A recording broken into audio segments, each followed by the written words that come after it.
नमस्कार दोस्तों, कैसे हो आप लोग। मेरा नाम है कुमार आर्यन और स्वागत है आपका हमारे इस यूट्यूब चैनल पे। इस चैनल पे बेसिकली मैं आरबीआई ग्रेड बी से रिलेटेड कंटेंट डालते रहता हूँ। इस पर्टिकुलर वीडियो में हम लोग प्रीवियस ईयर क्वेश्चन को डिस्कस कर रहे हैं based on ESI static part. तो ईएसआई यानी इकोनॉमिक सोशल इश्यूज के अंदर जो भी स्टैटिक पोर्शन है उससे रिलेटेड जो भी क्वेश्चन आए हैं 2023 से लेकर 2019 तक, उसको आज हम लोग डिस्कस करने वाले हैं। तो स्टार्टिंग करेंगे 2023 से और एंड करेंगे 2019 तक। 2023 से लेकर के 2019 तक जितने भी सवाल ईएसआई स्टैटिक पोर्शन से आए हैं उसको डिस्कस करने वाले हैं। इससे क्या फायदा मिलेगा? इससे दो चीज का फायदा मिलेगा। एक, आपको यह मालूम चलेगा कि इंपॉर्टेंट टॉपिक्स कौन कौन से हैं। इंपॉर्टेंट, सॉरी स्पेलिंग गलत गलत हो गया। इंपॉर्टेंट टॉपिक्स कौन कौन से हैं ये मालूम चलेगा आपको। और दूसरा, कितना डेप्थ में आपको पढ़ना है वो आपको मालूम चलेगा जब आप स्टैटिक पोर्शन पढ़ोगे तो। ठीक है, ये दो चीज का आपको फायदा मिलेगा पीवाईक्यू से। तो बिना किसी देरी के हम लोग स्टार्ट कर देते हैं। पहला सवाल 2023 का फेज 1 से। पहला सवाल कहता है, India is not a member of which of the following organisation. तो किस ऑर्गेनाइजेशन में इंडिया मेंबर नहीं है, ये आपसे पूछा गया है। ये इंटरनेशनल ऑर्गेनाइजेशन करके एक सिलेबस टैग है, उससे आपसे सवाल पूछा गया है। इजी कैटेगरी का मैं सवाल इसे कहूंगा। अगला सवाल देखता हूँ। अगला सवाल कह रहा है कि कौन सा एशियन कंट्रीज है जो कि बिम्स्टेक का भी मेंबर है। Which among the following Asian countries are also a member of BIMSTEC. ये सवाल भी इंटरनेशनल ऑर्गेनाइजेशन से आया है, इजी कैटेगरी का सवाल है। अगला सवाल फेज 2 से। पहला सवाल में कह रहा है कि एक तो पैराग्राफ दे दिया गया है बेस्ड ऑन डब्ल्यूटीओ और आपसे 4 सवाल पूछ लिए गए हैं 2-2 नंबर करके। डब्ल्यूटीओ पे एक पैराग्राफ दिया गया है और उससे रिलेटेड 4 क्वेश्चन पूछे गए हैं। पहला सवाल पूछा गया है कि कौन से राउंड ऑफ टॉक्स की वजह से डब्ल्यूटीओ बना है। दूसरा सवाल पूछा गया कि डब्ल्यूटीओ कब बना। तीसरा सवाल पूछा कि डब्ल्यूटीओ का डायरेक्टर जनरल कौन है।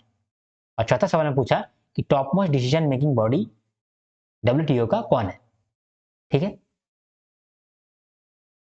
4 सवाल पूछे गए। पहला सवाल किस राउंड ऑफ टॉक्स की वजह से बना, दूसरा सवाल कब बना, तीसरा सवाल डायरेक्टर जनरल कौन है और चौथा सवाल top most decision making body कौन है डब्ल्यूटीओ के अंदर। ये जो है, ये ये देखिए कि इसमें जो 2 सवाल पूछा गया है ये स्टैटिक है। ये और ये स्टैटिक है और ये भी स्टैटिक है, लेकिन ये जो है करंट अफेयर्स है। ठीक है, अगला सवाल देखते हैं। ये इजी कैटेगरी का सवाल है, इंटरनेशनल ऑर्गेनाइजेशन से आया था। अगला सवाल देखते हैं। अगला सवाल में कहता है कि गवर्नमेंट ऑफ इंडिया ने गर्ल चाइल्ड के लिए एक स्मॉल डिपॉजिट स्कीम लॉन्च किया है। तो उस स्कीम से रिगार्डिंग करेक्ट स्टेटमेंट आपको बताना है। जब गर्ल चाइल्ड के लिए कोई स्मॉल डिपॉजिट स्कीम होगा तो मोस्ट प्रोबेबली ये सुकन्या समृद्धि योजना ही होगा। सुकन्या समृद्धि योजना। तो सुकन्या समृद्धि योजना से रिलेटेड करेक्ट स्टेटमेंट आपको आइडेंटिफाई करना है। ये भी इजी कैटेगरी का सवाल है। जेंडर इश्यूज करके एक टॉपिक है जो आपके सिलेबस में दिया हुआ है, वहां से ये सवाल आया बेस्ड ऑन स्कीम्स। अगला सवाल देखते हैं। अगला सवाल डिस्क्रिप्टिव बेस्ड है, 10 नंबर का। इसमें बोला है कि कोई शायद 3 गवर्नमेंट स्कीम बताओ जो कि poverty alleviation and employment generation से रिलेटेड है। Explain 3 government schemes related to poverty alleviation and employment generation. तो पॉवर्टी एलिवेशन और एम्प्लॉयमेंट जनरेशन नाम का एक टॉपिक है जो आपके सिलेबस में दिया गया है, वहां से ये सवाल है बेस्ड ऑन स्कीम्स। ये भी इजी कैटेगरी का सवाल है।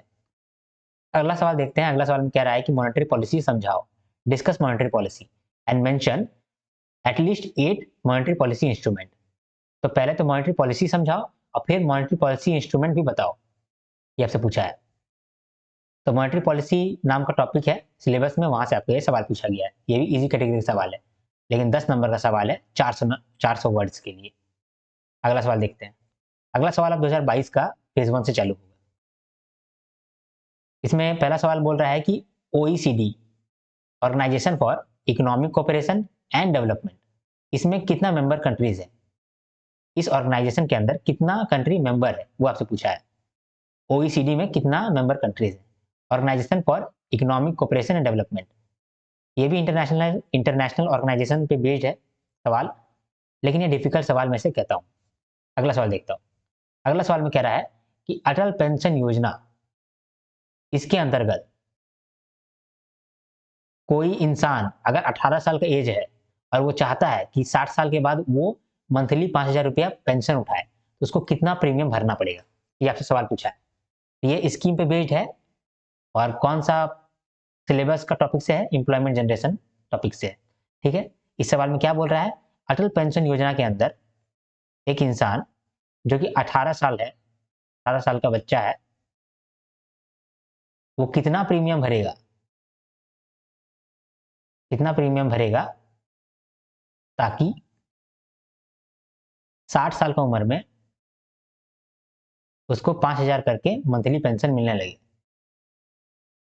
पर मंथ पेंशन मिलने लगे। ये आपसे सवाल पूछा है, इजी कैटेगरी का सवाल कहूंगा, क्योंकि अगर आपने अटल पेंशन योजना को थोड़ा सा भी देखा होगा तो ये न्यूज आपको मालूम होगा।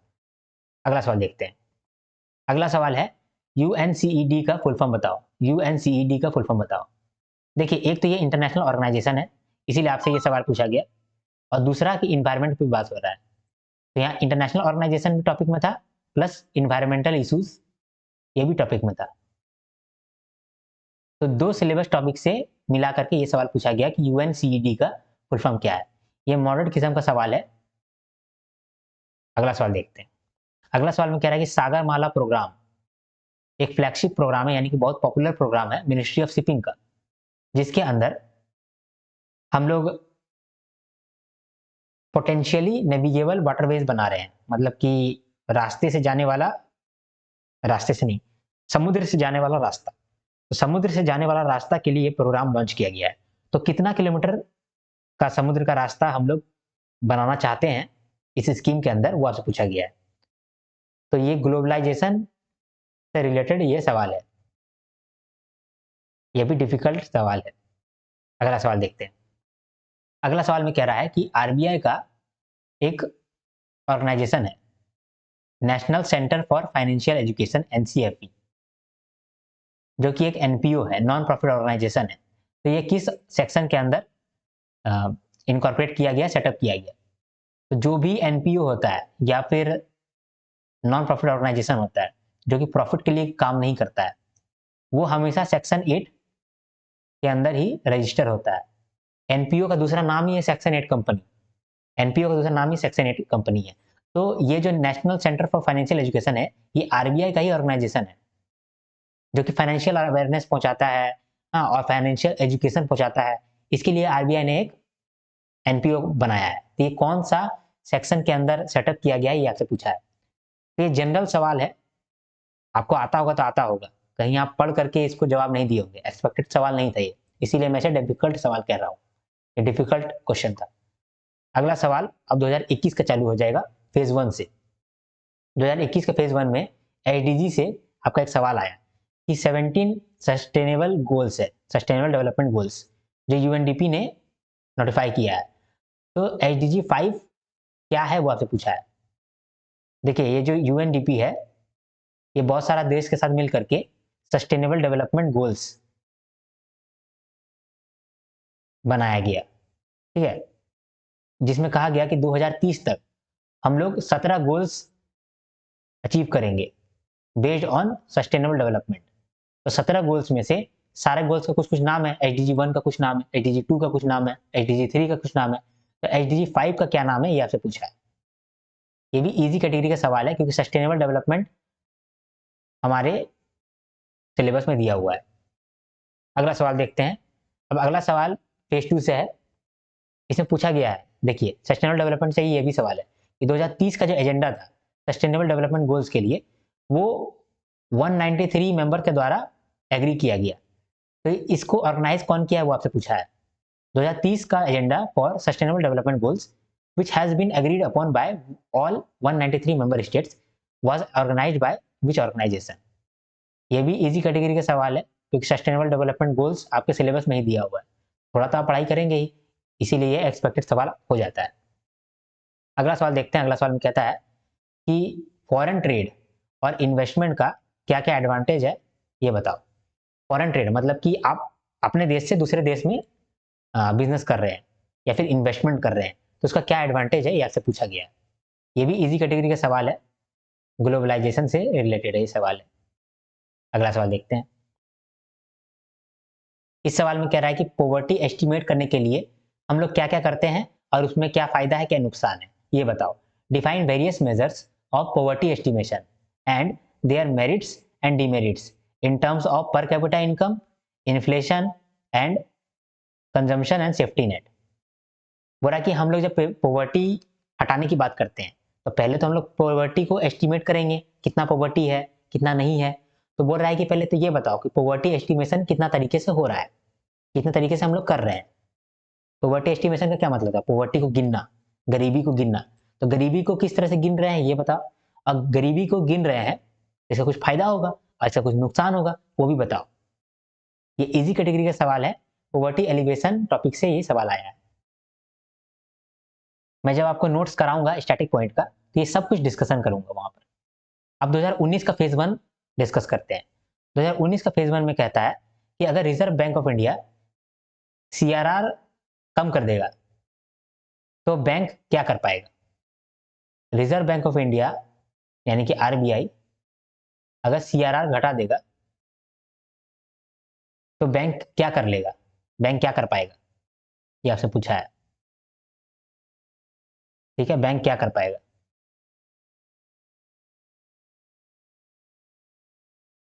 ये भी बहुत इजी सवाल है, सीआरआर पे बेस्ड ये सवाल है, मॉनेटरी पॉलिसी का टॉपिक है। अगला सवाल देखते हैं। अगला सवाल में कह रहा है कि गवर्नमेंट ऑफ इंडिया जो है वो फिजिकल पॉलिसी इंप्लीमेंट करता है थ्रू बजट। आपको ये मालूम होगा कि आरबीआई मॉनेटरी पॉलिसी बनाता है और government of India physical policy बनाता है। ये फिजिकल पॉलिसी बना तो लिया लेकिन इंप्लीमेंट कैसे करेगा? तो आरबीआई इंप्लीमेंट करता है मॉनेटरी पॉलिसी, सीआरआर, एसएलआर, ये सब को देख करके। और government of India physical policy किस तरह से मेंटेन करता है, किस तरह से इंप्लीमेंट करता है? बजट के थ्रू। तो बोल रहा है कि कौन सा गवर्नमेंट बॉडी है जो कि फिजिकल पॉलिसी करता है। Which government body is responsible for physical policy. ठीक है, इसे भी मैं इजी कैटेगरी का सवाल कहूंगा क्योंकि अगर आपने बजट पढ़ा थोड़ा सा भी तो आपको ये सवाल आता होगा। फिजिकल पॉलिसी और बजट से ये सवाल आया था। ठीक है, अगला सवाल देखते हैं। अगला सवाल में कह रहा है कि जीएसटी किस आइटम पे नहीं लगता है? Which of the following items does not come under GST. ये डिफिकल्ट सवाल है। ये सवाल एक्चुअली में डिफिकल्ट नहीं है लेकिन फिर भी डिफिकल्ट है। ये कैसे मैं कह सकता हूँ? देखिए, अगर आप एक सीए स्टूडेंट है, आपने सीए पढ़ा है, तो ये आपके लिए एकदम फुद्दू सा सवाल है। लेकिन अगर आपका कॉमर्स बैकग्राउंड नहीं है तब ये सवाल आपको बहुत हार्ड लगेगा क्योंकि आपको जीएसटी के बारे में बहुत सारा नॉलेज है नहीं, तो इतना डीप में कहाँ से आपके पास नॉलेज होगा? ये डिफिकल्ट टाइप का सवाल है। अगला सवाल देखते हैं। अगला सवाल कह रहा है कि इनकम टैक्स में कौन सा इनकम में हम लोग टैक्स नहीं लगाते हैं? इनकम टैक्स के अंदर कौन सा इनकम में हम लोग टैक्स नहीं लगाते हैं? विच of the following is exempted from income tax. ये भी डिफिकल्ट लेवल का सवाल है। अगला सवाल देखते हैं। अगला सवाल फेज 2 से। तो इसमें कह रहा है कि 2019 बोल रहे हैं, गजब यार। 1991 में पॉलिसी रिफॉर्म आया था, तो उस रिफॉर्म को हम लोग क्या बोलते हैं? Reforms introduced in 90s was also known as. Famous question है, सबको आता होगा, इसीलिए मैं इसे इजी कैटेगरी कहूंगा। एलपीजी रिफॉर्म्स आए थे।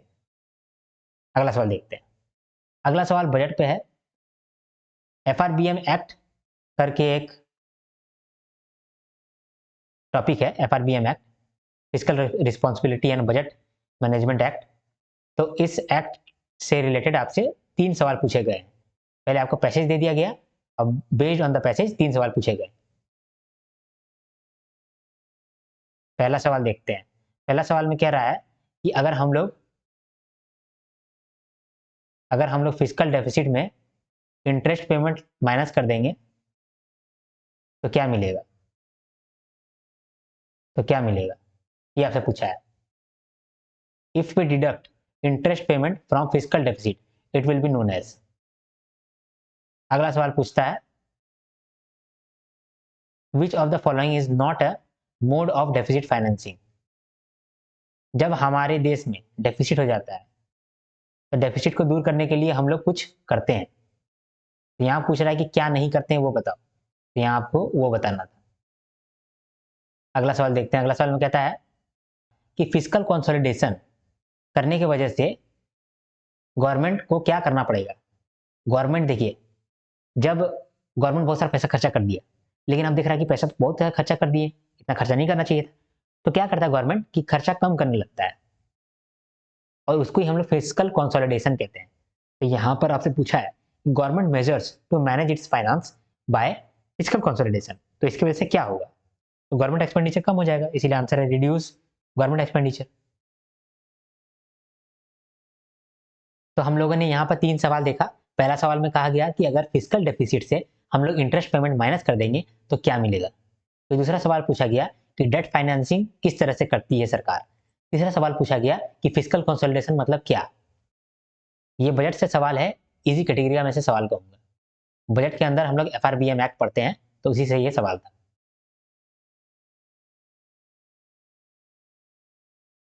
अगला सवाल देखते हैं। अगला सवाल में भी एक पैसेज है जिसमें कि आपको जीडीपी के बारे में बताया गया और आपसे 2 सवाल पूछा गया। 2 सवाल को हम लोग देखते हैं क्या क्या पूछा गया। पहला पूछा गया कि जीडीपी कैलकुलेट करने के लिए कौन सा बेस ईयर यूज किया जाता है। जीडीपी कैलकुलेट करने के लिए कौन सा बेस ईयर यूज किया जाता है, what is the base year for calculating India GDP. फिर बोला गया कि which is not example of developmental expenditure. अगला सवाल देखते हैं। ये सवाल तो इजी कैटेगरी का था, ग्रोथ मेजरमेंट से ये सवाल आया था। अगला सवाल देखते हैं। अगला सवाल में कह रहा है कि एनिमल स्पिरिट्स नाम का एक टर्म है, इसको कौन इजाद किया था, किसने दिया था एनिमल स्पिरिट्स का नाम। ये इकोनॉमिक्स का बेसिक्स से आया है, ये मॉडरेट है, मैं इसे डिफिकल्ट भी कह सकता हूँ, इसे मैं डिफिकल्ट ही कहूँगा। ये अनएक्सपेक्टेड सवाल था। अगला सवाल देखते हैं। अगला सवाल कहता है कि नेशनल इनकम का फॉर्मूला बताओ। इसमें नेशनल इनकम का आपसे फॉर्मूला पूछा है, ये मॉडरेट किस्म का सवाल है। अगला सवाल देखते हैं। इस सवाल में बोला है कि कौन which are the following terms denotes average income earned by a person in India. तो एक एवरेज इनकम जो कमा रहा है उसको हम लोग क्या बोलते हैं, उसको हम लोग पर कैपिटा इनकम बोलते हैं। ये सबसे आसान सवाल है, इजी कैटेगरी का सवाल है। अगर आपने थोड़ा सा भी पढ़ा है इकोनॉमिक्स तो आपको ये सवाल बहुत आसान लगता होगा। अगला सवाल देखते हैं। अगला सवाल में कह रहा है कि total expenditure minus total receipt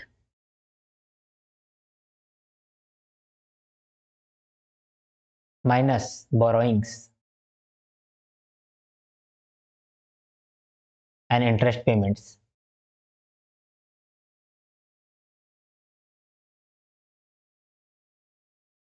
is equal to क्या होगा, ये आपसे पूछा है। Total expenditure minus total receipt minus borrowings और इंटरेस्ट पेमेंट क्या होगा, बताइए। ये आपसे सवाल पूछा, इजी कैटेगरी का सवाल है लेकिन थोड़ा सा कंफ्यूजिंग है। अगर आपने बजट थोड़ा सा अच्छा से पढ़ा होगा तो ये सवाल आपको इजी लगेगा। अगला सवाल देखते हैं हम लोग। इस सवाल में देखें, इस सवाल में कहता है कि बैलेंस ऑफ पेमेंट के अंदर कैपिटल अकाउंट के अंदर कौन सा चीज नहीं आता है। जब हम लोग बैलेंस ऑफ पेमेंट पढ़ते हैं तो उसके अंदर कैपिटल अकाउंट पढ़ते हैं, तो कैपिटल अकाउंट के अंदर क्या चीज नहीं आता है वो आपसे सवाल पूछा है। Which are the following is not accounted for capital account under balance of payment. ये इजी सवाल है। अगला सवाल देखते हैं। अगला सवाल में कहता है कि article 1A of constitution of India क्या बोलता है। Article 1A of constitution of India क्या बोलता है। तो डिफिकल्ट लेवल का सवाल मैं कहूंगा। अगला सवाल देखते हैं। अगला सवाल में कह रहा है कि प्रेसिडेंट रूल कहां पर आप लगा नहीं सकते हैं, कहां पर इम्प्रॉपर हो जाएगा president rule. The imposition of president rule would be improper under which of the following situation. कौन सा सिचुएशन के अंदर प्रेसिडेंट रूल इम्प्रॉपर हो जाएगा, सही नहीं रहेगा, वो आपसे पूछा है। ये भी डिफिकल्ट लेवल का सवाल है। अगला सवाल देखते हैं। अगला सवाल में कह रहा है कि सेंसस 2011 के अकॉर्डिंग कितना percentage rural house hold landless है, मतलब कि उसके पास घर नहीं है और वो अपना मेजर इनकम लेबर करके कमाता है, मजदूरी करके कमाता है। इसमें पूछा है कि सेंसस 2011 के अकॉर्डिंग कितना परसेंटेज रूरल हाउस होल्ड के पास घर नहीं है, और दूसरा कि मेजर इनकम वो मजदूरी करके कमाता है, वो आपसे पूछा है। ये डिफिकल्ट लेवल का सवाल है। अगला सवाल देखते हैं। अगला सवाल कह रहा है कि ग्रीन बॉन्ड्स नाम का बॉन्ड है, इसको कौन रिलीज करता है, कौन इशू करता है? Green bonds have been released by which of the following organisation? ये भी डिफिकल्ट लेवल का सवाल था। अगला सवाल देखिए, जिसमें क्या रहा है फिर से कि 2030 का जो एजेंडा है फॉर सस्टेनेबल डेवलपमेंट, इसके अंदर 17 एचडीजी आया है, 17 सस्टेनेबल डेवलपमेंट गोल्स है। तो इसके अंदर कितना टारगेट्स को कंप्लीट करने का बात किया गया है, वो आपसे पूछा है। मॉडरेट लेवल का ये सवाल है। बस यहाँ पर सारा स्टैटिक पोर्शन हम लोगों ने डिस्कस कर लिया। तो आप देख रहे होंगे कि हम लोगों ने पिछला 4 साल का पेपर डिस्कस किया, जिसमें से हम लोगों को टोटल 38 सवाल ही मिला। ठीक है, थोड़ी सोचने वाली बात नहीं है। आप देखो, लास्ट 4 साल में सिर्फ 38 सवाल है, और जिसमें से कि 3 सवाल मैं माइनस कर दूंगा। जो डब्ल्यूटीओ वाला सवाल था वो करंट अफेयर्स में भी आया था, तो वहां से मैं इसको समझ सकता हूँ कि वहां से ये सवाल आएगा। ठीक है,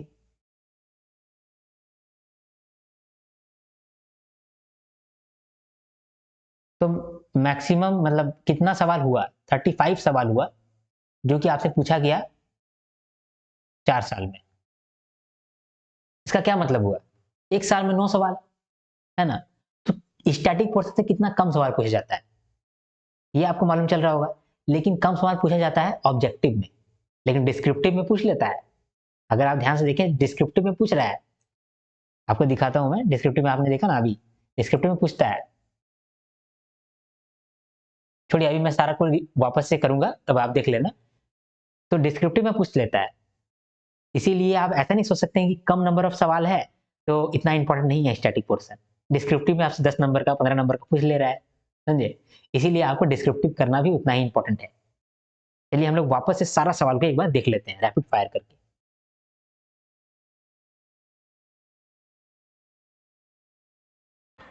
पहला सवाल हम लोगों ने पहला सवाल हम लोगों ने देखा कि इंडिया किस ऑर्गेनाइजेशन का मेंबर नहीं है। दूसरा सवाल देखा कि कौन सा एशियन कंट्रीज बिम्स्टेक का भी मेंबर्स है। फिर हम लोगों ने देखा कि डब्ल्यूटीओ पे 4 सवाल आए। पहला सवाल कह रहा था कि डब्ल्यूटीओ किस राउंड ऑफ टॉक्स की वजह से बना है, डब्ल्यूटीओ कब बना है, डब्ल्यूटीओ का डायरेक्टर जनरल कौन है, और चौथा, top most decision making body कौन है डब्ल्यूटीओ के अंदर। फिर हम लोगों ने देखा कि सुकन्या समृद्धि योजना से रिलेटेड कौन सा स्टेटमेंट करेक्ट है, वो बताओ। फिर हम लोगों ने देखा कि डिस्क्रिप्टिव सवाल आए हैं, जिसमें आपसे कह रहा है कि पॉवर्टी एलिवेशन और एम्प्लॉयमेंट जनरेशन से रिलेटेड 3 गवर्नमेंट स्कीम बताओ। फिर मॉनेटरी पॉलिसी डिस्कस करने को कहा, और 8 यानी 8 मॉनेटरी पॉलिसी इंस्ट्रूमेंट भी बताने को कहा। फिर 2022 का सवाल देखें कि ओईसीडी यानी कि organisation for economic cooperation and development, इसके अंदर कितने कंट्रीज मेंबर है। फिर अटल पेंशन योजना के अंतर्गत अगर एक 18 साल का बंदा है और वो चाहता है कि 60 साल की उम्र में वो 5,000 पर मंथ करके पेंशन उठाने लगे, तो उसको कितना प्रीमियम डालना पड़ेगा। फिर देखा कि यूएनसीईडी का फुल फॉर्म क्या होता है। फिर सागरमाला प्रोग्राम के अंदर कितना किलोमीटर का वाटरवे बनने वाला है, समुद्र के अंदर कितना किलोमीटर का रास्ता बनने वाला है अंडर सागरमाला प्रोग्राम। फिर हम लोगों ने देखा कि आरबीआई का एक एनपीओ है, तो ये जो एनपीओ है, NCFE national centre for financial education, ये किस सेक्शन ऑफ कंपनीज एक्ट के द्वारा बनाया गया है। फिर 2021 का सवाल देखा। पहला सवाल में कहा गया कि 17 एचडीजी जो है उसमें एचडीजी 5 क्या कहता है। फिर हम लोगों ने देखा कि एचडीजी जो बना है, मतलब सस्टेनेबल डेवलपमेंट गोल्स जो बना है, इसको ऑर्गेनाइज कौन किया था। फिर हम लोगों ने देखा कि फॉरेन ट्रेड और इन्वेस्टमेंट का क्या एडवांटेज है, ये बताओ। फिर पॉवर्टी एलिविएशन से रिलेटेड आपसे सवाल पूछा गया कि पॉवर्टी एस्टिमेशन का रूल्स बताओ, कि हम लोग पॉवर्टी एस्टिमेट कैसे करते हैं और इसका क्या फायदा है, क्या नुकसान है। फिर 2019 का सवाल हम लोगों ने डिस्कस किया। पहला सवाल में पूछा गया कि अगर हम लोग सीआरआर को घटा देंगे तो बैंक क्या करेगा। आरबीआई अगर कैश रिजर्व रिक्वायरमेंट्स यानी कि सीआरआर को कम कर देगा तो बैंक क्या कर पाएगा। फिर आपसे पूछा गया कि फिजिकल पॉलिसी बजट के थ्रू इंप्लीमेंट होता है, तो कौन सा गवर्नमेंट बॉडी इंप्लीमेंट करती है। फिर पूछा गया कि जीएसटी में मतलब कौन सा प्रोडक्ट ऐसा है जो कि जीएसटी में नहीं आता है, जिसपे जीएसटी नहीं लगता है। फिर पूछा गया कि इनकम टैक्स में कौन सा इनकम एग्जेम्प्टेड है, मतलब किस इनकम पर इनकम टैक्स नहीं लगता है। फिर हम लोगों ने देखा कि 1991 में बहुत फेमस रिफॉर्म आया, तो उस रिफॉर्म का नाम क्या था। अगला सवाल हम लोगों ने देखा बजट पे। तो बजट से रिलेटेड एफआरबीएम एक्ट पे 3 सवाल आपसे पूछे गए। पहला पूछा गया कि फिजिकल डेफिसिट में अगर इंटरेस्ट पेमेंट को माइनस कर दें तो क्या मिलेगा। दूसरा सवाल कि मोड ऑफ डेफिसिट फाइनेंसिंग बहुत सारा होता है तो कौन सा नहीं होता है वो आपसे पूछा। फिर बोला कि गवर्नमेंट फिजिकल कंसोलिडेशन कर रही है, उससे क्या होगा। फिर ग्रोथ मेजरमेंट पे 2 सवाल आए। पहला पूछा गया कि जीडीपी कैलकुलेट करने के लिए इंडिया कौन सा बेस ईयर यूज करता है, और दूसरा कौन सा डेवलपमेंट एक्सपेंडिचर का एग्जाम्पल नहीं है। फिर आपसे पूछा गया कि एनिमल स्पिरिट्स नाम का टर्म किसने इजाद किया, किसने निकाला। फिर आपसे पूछा गया कि नेशनल इनकम क्या होता है। फिर पूछा गया कि अगर पूरे देश में हर आदमी का कुछ कुछ इनकम हुआ, एवरेज इनकम, तो उसको क्या कहेंगे। फिर आपसे पूछा गया कि total expenditure minus total receipt में अगर माइनस कर देंगे बोरोइंग्स और इंटरेस्ट पेमेंट तो क्या मिलेगा। फिर बैलेंस ऑफ पेमेंट के अंदर कैपिटल अकाउंट के अंदर क्या क्या नहीं आता है वो आपसे सवाल पूछा। फिर आपसे पूछा गया कि कॉन्स्टिट्यूशन ऑफ इंडिया में आर्टिकल 1A किस बारे में बात करता है। फिर कहा गया कि कहां पर किस सिचुएशन पर प्रेसिडेंट रूल एप्लीकेबल नहीं होना चाहिए, अच्छा नहीं रहता है, इम्प्रॉपर हो जाता है, वो पूछा। फिर आपसे पूछा गया कि सेंसस 2011 के अकॉर्डिंग कितने परसेंटेज रूरल हाउसहोल्ड है जिसके पास घर नहीं है और मैनुअल कैजुअल लेबर करते हैं, यानी कि मजदूरी करते हैं। फिर आपसे पूछा गया कि ग्रीन बॉन्ड्स किसके द्वारा रिलीज किया गया है, किस ऑर्गेनाइजेशन के द्वारा रिलीज किया गया। फिर आपसे पूछा गया कि 2030 का जो एजेंडा है सस्टेनेबल डेवलपमेंट के लिए, उसके अंदर 17 एसडीजी हैं, 17 सस्टेनेबल डेवलपमेंट गोल्स हैं। तो उसमें उसके अंदर 17 सस्टेनेबल गोल्स के अंदर कितने टारगेट्स को कंप्लीट करना है।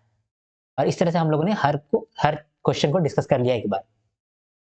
हम लोगों ने देखा कि पिछले 4 सालों में 38 सवाल पूछे गए हैं, जिसमें से कि 3 तो करंट अफेयर्स के थे, तो 35 सवाल नेट में पूछे गए। ये जो 35 सवाल है देखने से लगता है बहुत कम है, लेकिन नंबर ज्यादा पूछे गए हैं। जैसे कि आपने देखा कि बहुत सारा 10 नंबर का और 15 नंबर का सवाल पूछा गया, इसीलिए डिस्क्रिप्टिव पॉइंट ऑफ व्यू से स्टैटिक पोर्शन इंपॉर्टेंट हो जाता है। हम लोग आगे आने वाले वीडियोस में स्टैटिक पोर्शन को कवर करने वाले हैं, तो मैं आपको रिकमेंड करूंगा कि आप मेरे वीडियोस को लाइक, शेयर और सब्सक्राइब जरूर कर लें। लाइक, शेयर और सब्सक्राइब जरूर कर लें। ये जो पीडीएफ है ये आपको टेलीग्राम पे मिल जाएगा, कुमार आर्यन टेलीग्राम सर्च करने पे। बिना कोई स्पेस दिए आप कुमार आर्यन टेलीग्राम सर्च करिएगा और वहां पर जाकर के आप सब्सक्राइब कर लीजिएगा, और जितना भी आपका नोट्स मिलने वाला है, पीवाईक्यू का पीडीएफ मिलने वाला है, वो आप एक्सेस कर पाओगे। अगर आपके पास टाइम है और आपको मेरा वीडियो थोड़ा भी अच्छा लगता हो तो आप कमेंट जरूर करें, क्योंकि आपका एक कमेंट मेरा पूरा दिन बना देता है, मैं पूरा खुश हो जाता हूँ। तो आशा करता हूँ कि आपको मेरा वीडियो अच्छा लगा हो तो लाइक, शेयर और सब्सक्राइब जरूर करें, और कमेंट जरूर करें अगर आपके पास हल्का भी टाइम हो तो। ठीक है, जब तक हम लोग नेक्स्ट वीडियो नहीं लाते हैं तब तक के लिए हर हर महादेव, शंभू शंकर।